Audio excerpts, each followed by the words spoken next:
Guatemala, where Jimmy from Maya Trails will give us a panorama of the situation in the country. So Jimmy, go ahead. Welcome everyone. Good morning, good afternoon. It's great to see you all here. I'm excited that maybe next year we'll be seeing each other in person. You know, everything's starting to open up, so hopefully we'll be there in person.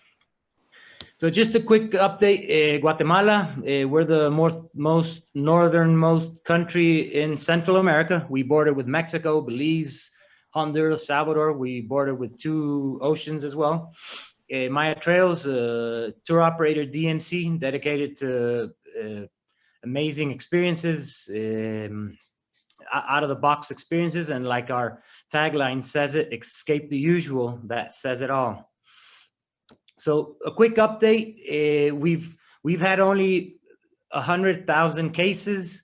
We already have 118 cases, 107 recuperated. So we only have like very few active cases. We've had very few deaths as well. So our death rate is very low.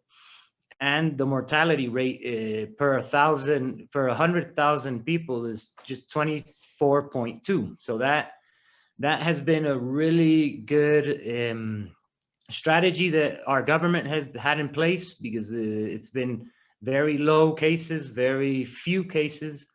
They acted up very quickly at the beginning of the pandemic,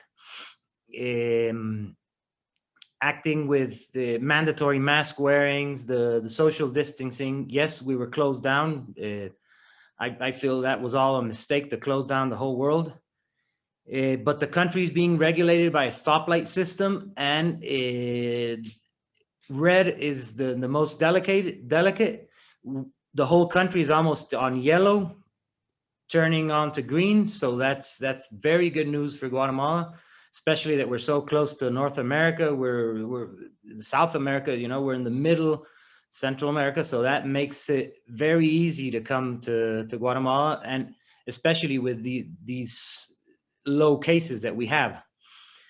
So as of the country update, internationally, we opened borders on September 18th. All borders, land borders, sea, air. We started getting flights little by little. We're starting to get all these airlines that are mentioned right here: Delta, United, Spirit, Iberia, Avianca, Copa, Aeromexico.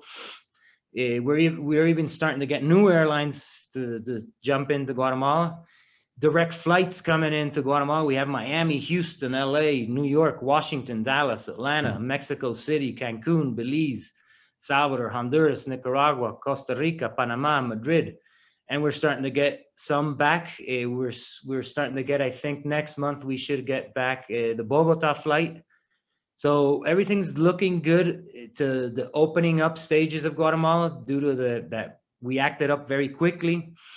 And yes, on the entry requirements, I'll go browse through these very quickly, but you need a PCR antigen. It's the nasal type. If you try to do the blood or the throat, it doesn't work. It has to be nasal. We've already had some issues with clients coming in that they were stopped at the airport. It has to be 72 hours prior boarding. You have to fill out a health pass. It's a link. You fill it out. It's very simple. And pretty much like Maita mentioned, the airport, very similar with all the shades, the mandatory mask wearing at the airport, the social distancing, the thermal heat scanners, all of that is in place. All these protocols are in place at the airport. So then in country, this is maybe the most important part. We do have a mandatory mask wearing, unfortunately. When you sit down and have a meal, when you're in your hotel room, in the vehicle, you could maybe take off your mask. When you have a meal and at the hotel, inside your room, you can take off your mask, but it is mandatory in the vehicle and along the tours. Certain tours that are like wide open, if you're trekking up a volcano or if we're in the middle of the jungle, we can take off our masks. If we get a group coming close by, we have to put on our masks again. So that has been very, very strict in this country. And I know it's uncomfortable for passengers, but it's just to keep them safe. Hotels, restaurants, they're all operating on a 50% capacity. Very strict protocols as well. You got to have the mask wearing. They check your temperature. All of that is all in place. We suggest to maintain under the local tour operator protocols. We set in very good protocols from the moment the passenger comes in to the moment the passenger leaves. The protocols aren't set if we get a case of one of the clients in-house, what happens? If the whole group, what happens?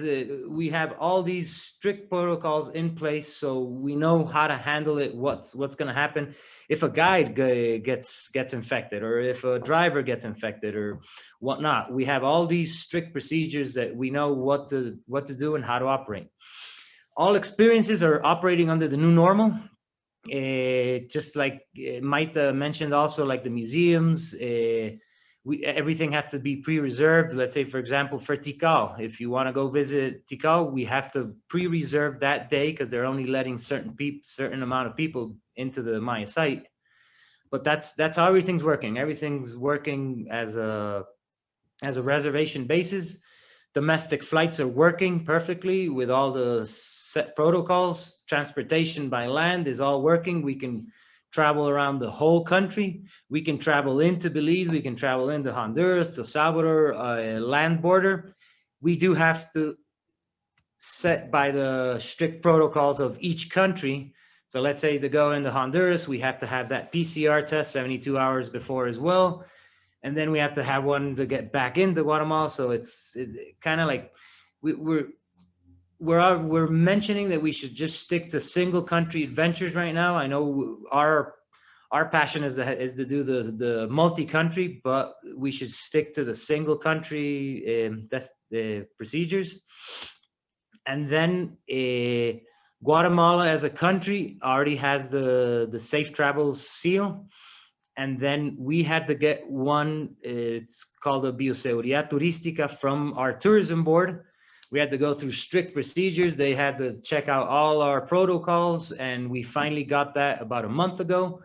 Then we got also the safe travels, and then we are also in line with the ATTA, the health and safety guidelines.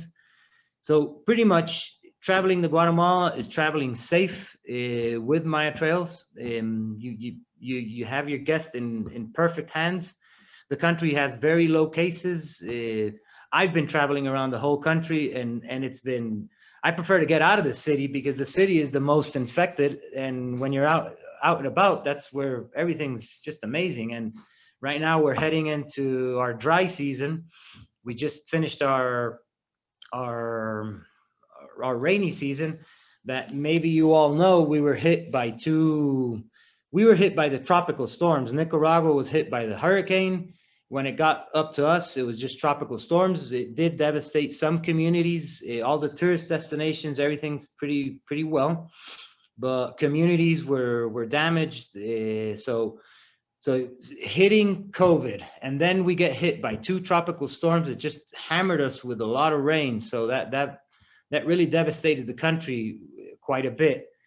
But my suggestion would be I know you have to have safe travelers, but the best way to help out any country or anything right now due to post-COVID is getting people traveling out and about. You know, Central, South. I'd love to get everything here, but that would be the best to help out all these communities, is the travel money coming into these countries. So that would be kind of my best suggestion. Here's a sneak peek to a Netflix show. It's about a 1-hour show on Guatemala. It gives you a more in-depth look on what Guatemala has to offer, what Guatemala is about. Since everyone's still kind of locked up and doing all this digital journey. So I leave you there something from Netflix, and that's pretty much, that's the update on Guatemala. Hope you guys enjoyed, and send us more passengers, and you guys come as well. Take care. Thanks. Great, Jimmy. Thank you so much. We do have time to watch Netflix, so that was a great